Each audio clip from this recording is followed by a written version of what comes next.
Company के लोग ही higher करते हैं, उनके माध्यम से लहू-लुहान किया जाता है उस सरजमी को। और आज उस लहू-लुहान की कीमत एक काबिल एक जाबाज अफसर को घायल होकर चुकानी पड़ रही है। ये बहुत ही दुर्भाग्य का विषय है।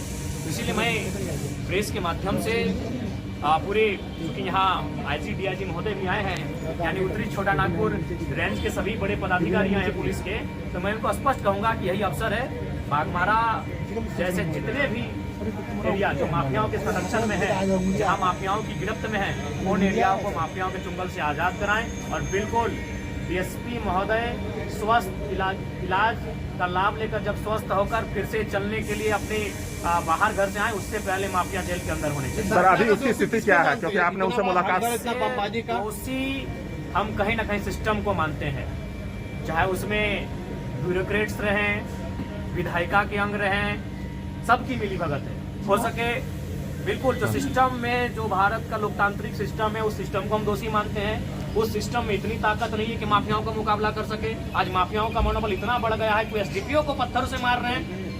ये बहुत ही दुर्भाग्य विषय है, ये निंदनीय विषय है। सत्ता पक्ष का आदमी लग रहा वो।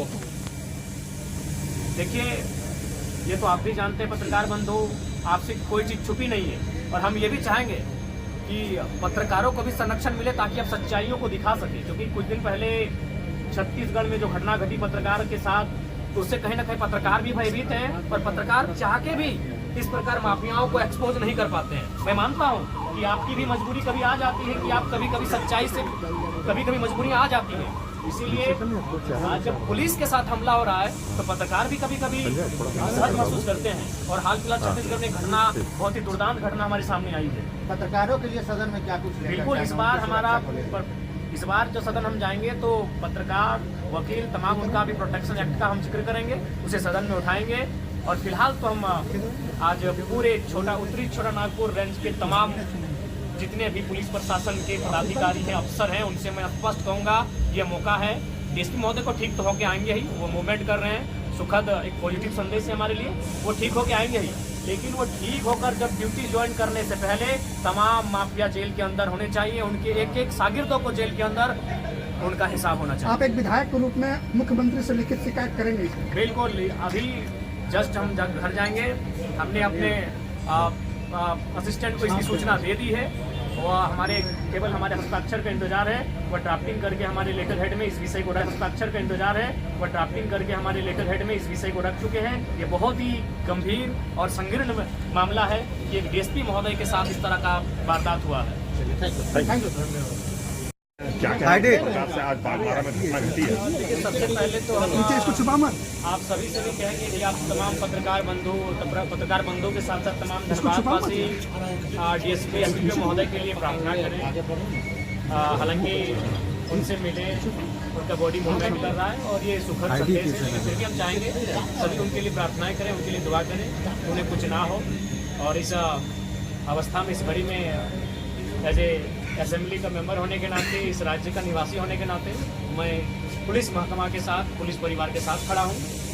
और मैं भी प्रार्थना करता हूं, मैं भी दुआएं करता हूं कि डीएसपी महोदय आदरणीय बड़े भाई पुरुषोत्तम सिंह जी शीघ्र स्वस्थ होकर हमारे बीच उपस्थित होंगे।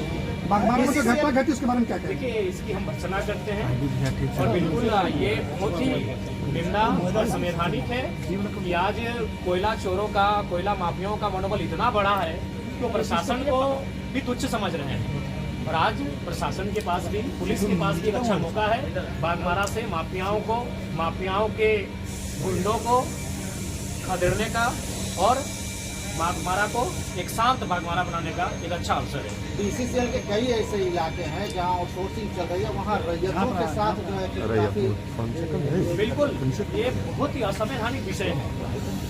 रैयत जब अपना हक मांगने के लिए जाते हैं तो कुछ गुंडे, जिनको शायद इनडायरेक्ट रूप से संवैधानिक पदों पे जो लोग आसीन हैं, डीएसपी रैंक के व्यक्ति पर पत्थरबाजी कर रहे हैं। इतना तो मनोबल लोकतांत्रिक देश में माफियाओं का, गुंडों का, चोरों का इतना तो मनोबल बढ़ने नहीं देना चाहिए। इसके लिए सिस्टम दोषी है। क्या मांग करें? हम सबसे पहले तो अभी हम मुख्यमंत्री को, गृह विभाग मुख्यमंत्री के पास ही है और मुख्यमंत्री को भी चिट्ठी लिख रहे हैं कि इस मामले की उच्च स्तरीय जांच हो और एक भी बड़ा से छोटा माफिया बाघमारा के साथ साथ धनबाद की धरती में ना दिखे। बहुत ही शर्मनाक विषय है कि माफियाओं का मनोबल। हम पहली बात तो कि हम लोग सीखते नहीं हैं। कुछ दिन पहले कुछ सीओ पे बालू माफियाओं ने हमला किया था, क्योंकि सीओ महोदय को चोट नहीं लगा, वो न्यूज नहीं बना। आज डीएसपी महोदय जख्मी हो गए, आज सभी लोग, सभी प्रशासन के लोग यहाँ उठ के आए।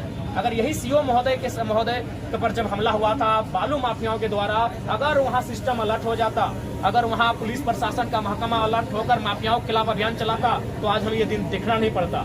अगर आज इन घटनाओं से हम लोग नहीं चेतते हैं, असंवैधानिक लोगों पर नियंत्रण नहीं लगाते हैं, माफियाओं के मनोबल को नहीं कुचला जाता है, तो आज बड़े भाई पुरुषोत्तम सिंह जी आज जख्मी हुए हैं, कल कोई और जख्मी हो सकता है। बहुत ही दुर्भाग्य का विषय है। हाँ, पुनः कहेंगे आदरणीय डीएसपी महोदय के स्वास्थ्य की कामना करते हैं, और तमाम बागमारा वासी, धनबाद वासी, राज्यवासी जो में आज इस खबर को सुनेंगे, वो कम से कम 30 सेकंड ही सही उनके लिए प्रार्थना करेंगे कि वो स्वस्थ होकर आए।